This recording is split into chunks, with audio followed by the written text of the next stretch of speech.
Hello दोस्तों, आज मैं लेकर आई हूँ मिसल पाव बेचने वाली महिला की कहानी। इसी तरह की नई नई कहानी देखने के लिए मेरे चैनल को सब्सक्राइब करना ना भूलें। तो आइए देखते हैं ये कहानी। शहर में गरीब मंजू अपनी 9 साल की बेटी विधि के साथ एक छोटे से मकान में रहती थी जो समुद्र के पास ही था। मंजू और विधि दोनों रोज सुबह मुंबई के गेटवे ऑफ इंडिया के पास मिसल पाव के ठेला लगाकर मिसल पाव बेचा करते थे। मुंबई की आन बान शान मिसल पाव 10 रुपए प्लेट, 10 रुपए प्लेट, मसालेदार चटकेदार मिसल चिवड़ा के साथ और 2 प्लेट पर 4 पाव फ्री। मिसल पाव, मिसल पाव। आई, ये लो, मैंने प्याज काट दिए हैं। अब इन पाव की ऐसे लड़ियों को अलग अलग करती हूँ। विधि अपनी माँ की खूब मदद करती। मंजू के हाथ की बनी मिसल पाव सभी ग्राहकों को बहुत पसंद आती और सभी उसकी खूब प्रशंसा करते। अरे बहुत खूब, बोले तो एक नंबर मिसाल पाव है। मंजू काकी, मुझे ना थोड़ा और रासा दे दो और थोड़ी सेब भी डाल दो। आई शपथ, आपके ठेले के मिसल का तो कोई जवाब ही नहीं। काकी, हाँ जरा 2 पाव दे दो, कितना भी खाओ मन नहीं भर रहा। खूब छान, खूब छान। मंजू मिसल पाव बेचकर दिन भर में अच्छे खासे पैसे कमा लेती, जिससे वो अपना और अपनी बेटी का पेट पालती। दरअसल मंजू का पति जयंत एक शराबी था जो मंजू को खूब मारता और उसके संग ठीक से पेश नहीं आता। कुछ सालों बाद उसने दूसरी औरत से शादी कर ली और मंजू ने अकेले ही विधि को पाला। मंजू को हमेशा इस बात का गम होता कि वो अपनी विधि को स्कूल नहीं भेज पाई। मुझे माफ करना विधि भला, मैं तुम्हें कभी स्कूल में नहीं भेज पाई। लेकिन तुम चिंता मत करो, अभी मैंने पैसे इकट्ठा कर दिए हैं। अगले महीने में ही मैं तुम्हारा एक अच्छे स्कूल में दाखिला करा दूंगी। फिर तुम भी बाकी बच्चों की तरह पढ़ना लिखना। ये मैं बहुत खुश हूँ आई। आखिरकार मैं पढ़ूंगी, बहुत मजा आएगा। वो ब्रिज के पास वाले स्कूल के बच्चे, मैं भी उनकी तरह वो सफेद सफेद कपड़ा पहनूंगी, काले काले चमकीले जूते पहनूंगी, गले में वो लटकने वाली टाई पहनूंगी, बैग पहनूंगी, किताब में लिखूंगी। कितना अच्छा होगा ना सब कुछ आई। हाँ बिटिया, गणपति बप्पा की कृपा से सब कुछ ही सही हो रहा है। देव बप्पा करे सब कुछ ऐसा ही चलता रहे। लेकिन बेचारी विधि इस बात से अनजान थी कि उसका और उसकी माँ के साथ बस अब कुछ दिनों तक का ही था। कुछ दिनों बाद एक रात, अरे देवा, मैंने कल के लिए रॉकेल तो लाया ही नहीं। ए रॉकेल के बिना स्टोव कैसे चलेगा? मिसल पाव बेचने ही 7 बजे निकलना पड़ता है। हाँ, मुझे अभी जाना होगा। लेकिन आई, आप इस वक्त कहाँ से लाओगी रॉकेल? रात के 11 बज रहे हैं। आपको इस वक्त कहीं पर भी रॉकेल नहीं मिलेगा।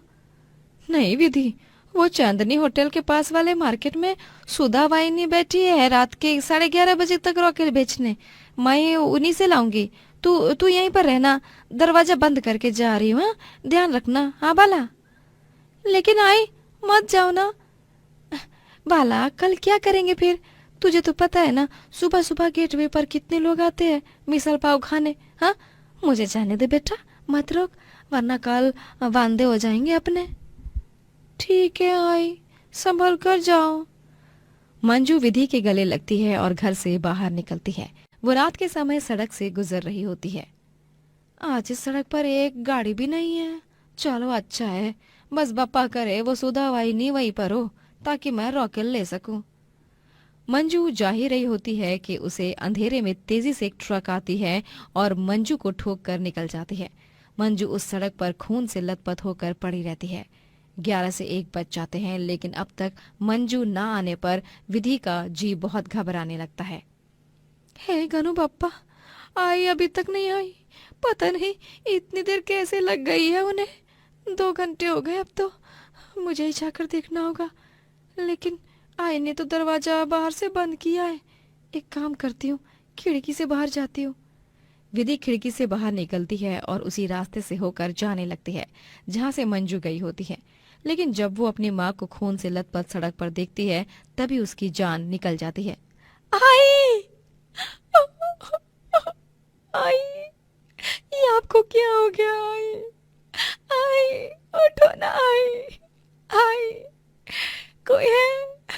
मेरी मदद कीजिए, मेरी आई! आई! खोलो ना आई। विधि को पास में ही एक लारी दिखती है। वो अपनी आई को उस लारी पर रखकर उसे धक्का मार मार कर हॉस्पिटल ले जाती है। हॉस्पिटल जाने के बाद डॉक्टर विधि से कहते हैं, विधि, बेटा आपकी आई कोमा में जा चुकी है। क्या? नहीं, ऐसा नहीं हो सकता। मेरी आई, डॉक्टर मेरी आई वापस ठीक हो जाएंगे ना? बोलो ना डॉक्टर, बोलो ना। मैं आपको झूठी आस नहीं दे सकता बेटा। आपकी आई बच भी सकती है और नहीं भी। हम अपनी तरफ से पूरी कोशिश कर रहे हैं। बाकी सब ऊपर वाले के हाथों में है। विधि, ये लो, इन कागजों पर अपने दस्तखत कर दो और जल्दी से 20,000 रुपए भर दो। 20,000 रुपए? ठीक है नर्स ताई, कोई बात नहीं, मैं अभी घर जाकर पैसे लाती हूँ, पर आप मेरी आई को बचा लो। मैं आपके सामने हाथ जोड़ती हूँ, आपके पैर पड़ती हूँ नर्स ताई। विधि घर जाकर अलमारी से वो पैसे निकालती है जो मंजू ने विधि के स्कूल एडमिशन के लिए इकट्ठा किए थे। एक पल के लिए भी बिना सोचे विधि उन पैसों को हॉस्पिटल में जमा कर देती है। विधि हर एक सेकंड गणपति बप्पा की मूर्ति के सामने बैठकर प्रार्थना करती है, हे गणु बप्पा, मेरी आई को बचा लो ना, मैं उनके बिना नहीं जी पाऊंगी, उनके अलावा मेरा इस दुनिया में कोई भी नहीं है। लेकिन इतनी प्रार्थनाओं के बाद भी मंजू नहीं बच पाती और उसकी मृत्यु हो जाती है। विधि दहाड़े मारते हुए रोती है,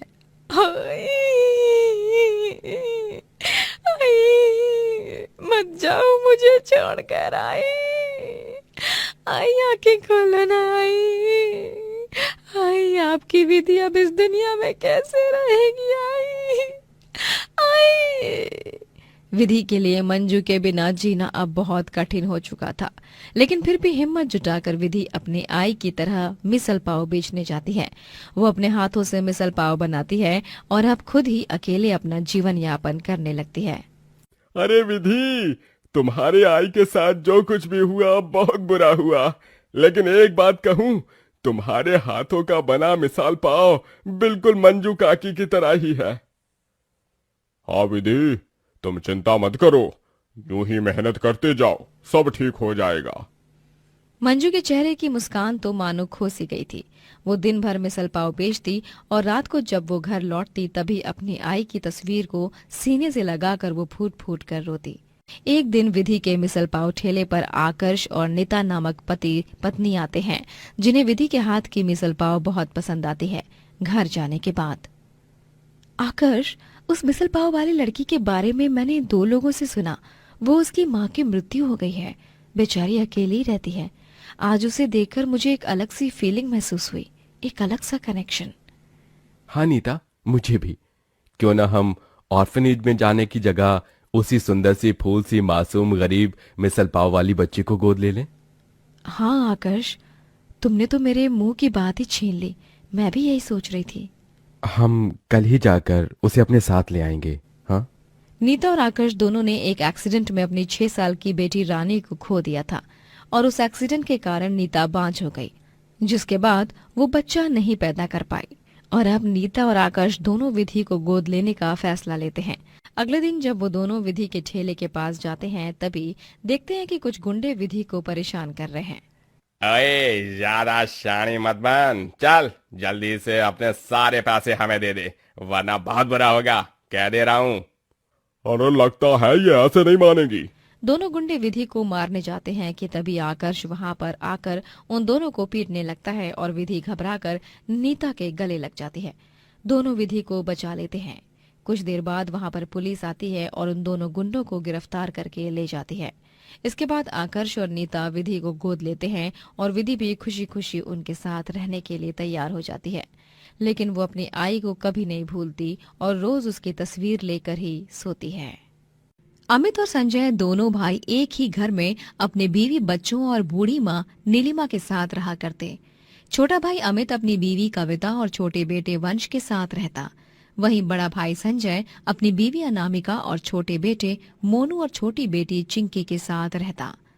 संजय एक अच्छी पोस्ट वाली नौकरी पर था, वहीं उसका छोटा भाई अमित नौकरी की तलाश कर रहा था, क्योंकि वो जिस कंपनी में काम करता था वो अब बंद हो चुकी थी। घर का सारा खर्चा संजय के कंधों पर आ चुका था। जिसके चलते जेठानी अनामिका, अमित, उसकी बीवी कविता और बेटे वंश संग अच्छे से पेश नहीं आती।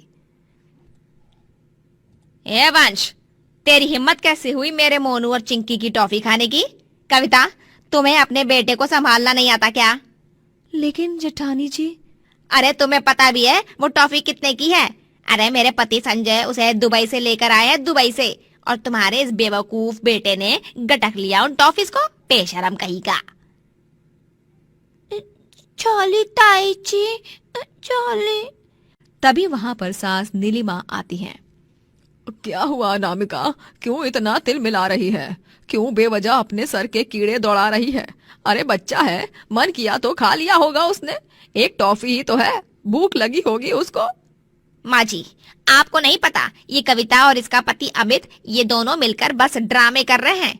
1 महीना होने को आया है, लेकिन अभी तक अमित को नौकरी नहीं मिली है। बताओ इन्हें क्या है? ये तो संजय के पैसों से अपनी भूख मिटा रहे हैं, मुफ्त की रोटियां तोड़ रहे हैं। हाँ। अरे अरे अनामिका, चुप हो जा भाई, ये तू क्या कह रही है? क्यों चुप रहूं? सच कड़वा होता है। मैंने और मेरे पति ने इनका क्या ठेका ले रखा है जो इन्हें संभाले बैठे हैं? हमारे कंधों पर हमारे बेटे बेटी की भी जिम्मेदारी है। अनामिका कविता, वंश और अमित संग ठीक से बर्ताव नहीं करती। कभी कभी तो जानबूझकर खाना गली के कुत्तों को दे देती ताकि वो तीनों भूखे सोएं। फिर एक दिन, कविता बहू, आज हमें मंदिर में प्रसाद भेजना है।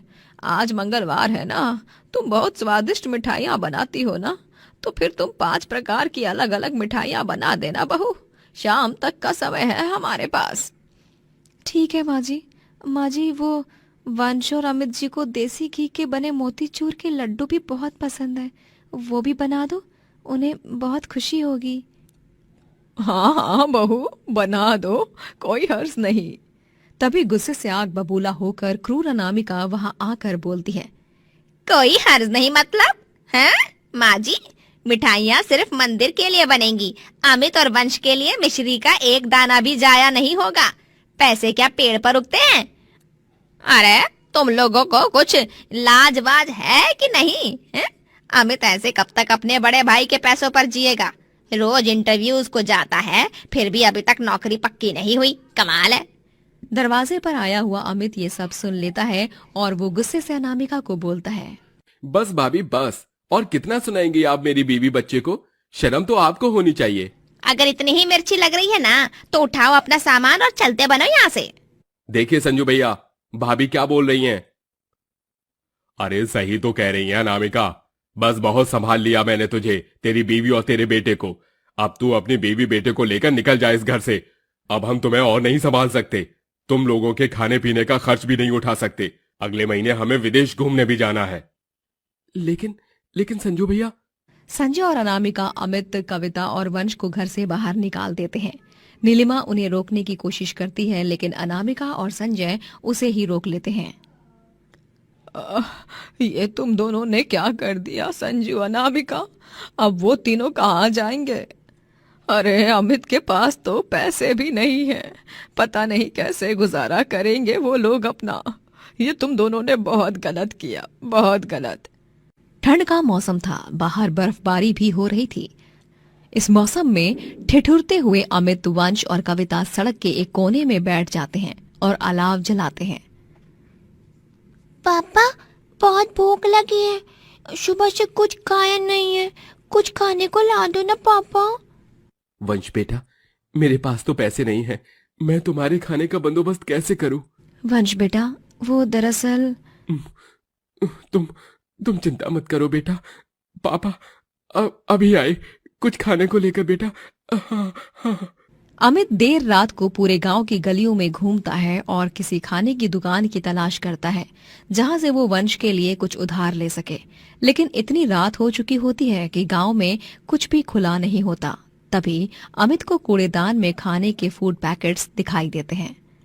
ये दोनों फूड पैकेट्स तो अच्छे हैं, फिर भी इन्हें कचरे में फेंक दिया है। अन्न का असली मोल तो सिर्फ एक गरीब भूखा ही समझ सकता है। ये तीसरा फूड पैकेट तो खुला ही फेंक दिया है। इसे मैं खाता हूँ और ये दोनों अच्छे वाले वंश और कविता को देता हूँ। अमित अच्छे वाले फूड पैकेट्स कविता और वंश को देता है और खराब वाला खुद खाता है। ठंड का प्रकोप बढ़ते जाता है। तीनों ही रोजाना यूं ही डर डर कर गांव में भटकने लगते हैं। दिन में अपनी भूख पूरी ना होने के कारण कविता को चक्कर आने लगते हैं। तभी अमित जी मेरा सर बहुत भारी सा लग रहा है, पता नहीं क्यों। कविता, तुम्हारी भूख पूरी नहीं हुई है, पेट में अन्न का निवाला नहीं है, इसलिए तुम्हें चक्कर आने जैसा महसूस हो रहा है। रुको कविता, मैं कुछ खाने का इंतजाम करता हूँ। वंश बेटा बेटा तब तक माँ का ध्यान रखो, मैं अभी आया। जी पापा। अमित नदी के पास जाता है और वहां नदी से श्राद्ध के फल निकालता है और उन्हें ही कविता को खिलाता है। कविता को फल खाकर अच्छा लगता है। शाम के समय जब वो तीनों यूं ही एक रास्ते से गुजर रहे होते हैं कि तभी उन्हें झाड़ियों में एक बीमार और थकी हुई गाय दिखाई देती है। लगता है ये गाय भी हमारी तरह भूखी है। माँ, पापा, क्यों ना हम इसकी भूख मिटाकर इसकी सेवा करें? वहाँ देखो, घास फूस भी है। हाँ वंश बेटा, तुमने बिल्कुल सही कहा। हमें हमेशा बेजुबान जानवरों की मदद करनी चाहिए और उन्हें खाना देना चाहिए, क्योंकि जब इंसानों को भूख लगती है तभी वो अपनी जुबान से बोलकर मांग लेते हैं, लेकिन इन बेचारे बेजुबान जानवरों को तो वो भी करना नहीं आता। अमित, कविता और वंश तीनों ही उस गाय को चारा देते हैं, जिसे खाने के बाद वो अपने मुंह से सोने के सिक्के उगलने लगती है और ये दृश्य देखकर तीनों चकित रह जाते हैं। अरे ये क्या, ये गाय तो सोने के सिक्के उगल रही है। ऐसा कैसे हो सकता है? हो सकता है क्योंकि मैं कोई साधारण गाय नहीं हूँ। मैं एक जादुई गाय हूँ और मेरा कितना भी दूध ले लो, मैं दूध देना कभी खत्म नहीं करती। मैं 1 मिनट में पूरी नदी भर जाए इतना दूध दे सकती हूँ। बस तुम्हें मुझे दिन में 2 बार भरपेट चारा देना होगा। सच? ये वाकई में मुमकिन हो सकता है? वाह, ये तो चमत्कार हो गया माँ पापा। अरे वाह, धन्यवाद जादुई गाय, आपका खूब खूब आभार। आपको हम बता भी नहीं सकते कि आपने हमारी कितनी बड़ी मदद की है। अमित अब उस जादुई गाय के सहारे गांव में एक डेयरी खोलता है और वहां पर दूध के सारे पदार्थ बेचता है। वो कुछ ही दिनों में गांव में मशहूर हो जाता है और अच्छे खासे पैसे कमाकर वो कविता और वंश के साथ रहता है।